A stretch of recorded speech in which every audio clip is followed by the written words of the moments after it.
In today's video, I'm going to show you how you can block someone on Google Drive. So blocking somebody on Google Drive is really useful if you don't want them spamming your Google Drive box with unwanted files. So the first thing you will need to do is just head over to Google Drive. Once you are on Google Drive, you will need to come to the left hand side bar here and click on the Shared with Me option on the left hand side bar. Once you click on that, you'll see all of the files that have been shared with you from various people on the internet. So what you can do to block someone to stop unwanted files. So all you need to do if you want to block somebody is come over to the file that you want to block. And if I right click on this file here, for example, what you will see is an option to block. So as you can see, I can block ryan.2minutetutorials@gmail.com. And if I click on that, what that will do is it will block this person.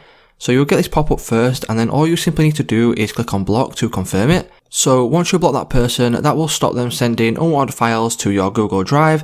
So it's just as simple as that, guys. If this video did help you out, please let me know in the comments down below, drop a like on today's video, and I'll see you on the next one.